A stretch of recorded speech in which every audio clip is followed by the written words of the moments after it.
បើបងបងកំពុងតែស្វែងរកជាមួយនឹងទូរស័ព្ទគុណភាពល្អតម្លៃធូរថ្លៃថ្មកាន់ហើយក៏សេវាខ្លាំងបងអាចមើលមួយនេះបានស្ដីបងទាំងអស់គ្នានេះគឺជា Redmi 9 នៅក្នុងដៃខ្ញុំនេះបង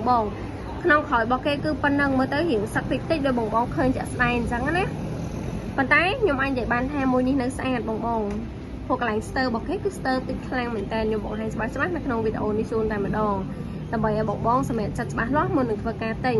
តែពីតម្លៃគេវិញល្អខ្លាំងតែម្ដងតែតម្លៃ 100000 ជាងណាអញ្ចឹងបងចង់ដឹង 100000 ប៉ុន្មានបងអាចតាមដានមើលទាំងអស់គ្នាបានអញ្ចឹងសម្រាប់ទីតាំងលក់នៅខេត្តបាត់ដំបងផ្សារភួយនៅក្នុងផ្សារហើយនេះគឺជា Facebook ផ្ទាល់របស់ហាងតែម្ដងបងចង់សាកសួរព័ត៌មានទីតាំងធ្វើការកម្មង់អាចធ្វើការឆានមកកាន់ Facebook នេះបានបងអាចទៅតាមលេខទូរស័ព្ទរបស់ហាងបានណាសម្រាប់លេខនេះគឺជាលេខហាងផ្ទាល់ហើយក៏មាន Telegram ដែរបង call សួរក៏បានបងតាក់ទងតាម Telegram ក៏បានអូខេបងបើត្រឡប់មកមើលជាមួយនឹងទូរស័ព្ទរបស់យើងវិញណាមួយនេះ scan ក្រៅដៃរបស់គេគឺដំណើរការធម្មតាដោយបងឃើញអញ្ចឹងណានេះខ្ញុំ scan ក្រៅដៃបង្ហាញជូនបងទាំងអស់គ្នាគឺ scan ក្រៅដៃរបស់គេដំណើរការធម្មតាអញ្ចឹងបងយកទៅប្រើដាក់លេខ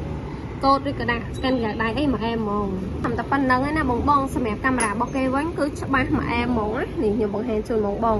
និយាយទៅមួយនេះមិនថាបងថតរូបថតវីដេអូឯកាមេរ៉ារបស់គេគឺច្បាស់ច្បាស់ខ្លាំងចឹងហ្មងព្រោះខ្ញុំបានធ្វើការតេស្តរៀបរាល់ហើយដោយសារតែខ្ញុំថតនេះនៅពេលយប់អញ្ចឹងហើយរៀងមើលអត់សូវឃើញច្បាស់ខ្លាំងដូចពេលថ្ងៃទេប៉ុន្តែខ្ញុំបញ្ជាក់ជូនបងថាវាច្បាស់ល្អកាមេរ៉ាអូខេ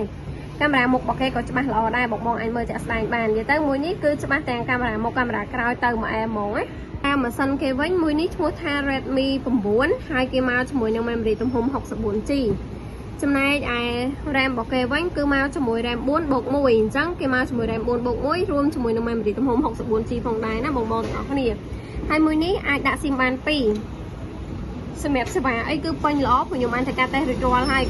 ការបើកអ៊ីនធឺណិតអី 4G Wi-Fi អីដំណើរការរលូនទៅតែម្ដងហើយសំខាន់ដែលខ្ញុំចង់បញ្ជាក់មួយនេះគឺថ្មកាន់បងទាំងអស់គ្នាហើយសំខាន់សេវារបស់គេខ្លាំងណាស់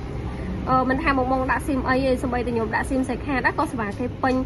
ដំណើរការមកអែមផងដែរសម្រាប់បងចង់បានជាមួយនឹង Redmi 9 នៅក្នុងដៃខ្ញុំនេះគឺមកជាមួយនឹងតម្លៃល្អមែនតើតម្លៃរបស់គេត្រឹមតែ 150,000 នេះណាបងសម្រាប់ 150,000 ហ្នឹងខ្ញុំថែមឆ្នាំងសាកមួយឈុតដែលមានតម្លៃ$6កន្លះបាត់ហើយជាមួយនឹង screen មួយផងដែរសម្រាប់ screen គឺខ្ញុំបិទជូនរួចរាល់ហើយសម្រាប់ Gmail អីគឺខ្ញុំបង្កើតជូនបងទៅមកស្អាតហ្មងឲ្យបងយកទៅពិបាករឿងបង្កើតបានឬក៏អត់បានទៀតទេណាប៉ុន្តែបញ្ជាក់សម្រាប់សំទូរស័ព្ទខ្ញុំអត់បានថែមឲ្យទេបងដោយសារអីខ្ញុំរកទិញអត់បានអញ្ចឹងសម្រាប់ថានៅក្នុងឈុតហ្នឹងខ្ញុំអត់ថែមជាមួយនឹងសំទូរស័ព្ទឲ្យទេអញ្ចឹងសម្រាប់បងចង់បានជាមួយនឹង Redmi 9 តម្លៃ 150,000 នេះបងអាចចេញមកមើលដល់ទីតាំងក៏បានដែរសម្រាប់ទីតាំងលក់នៅខេត្តបាត់ដំបងផ្សារភួយនៅក្នុងផ្សារគឺនៅទល់មុខជាមួយនឹងផ្សារទំនើបបែបនេះតែម្ដងបងងាយស្រួលរកហើយសម្រាប់បងតាមប្រាខេត្តយើងមានសេវាភាពបានគ្រប់ខេត្តក្រុងអីបានដល់ដែរទូទាត់ជាមួយខាងនឹងជូនក៏បានដែរសម្រាប់ព័ត៌មានថែមបងធ្វើការឆាតសួរបានអរគុណ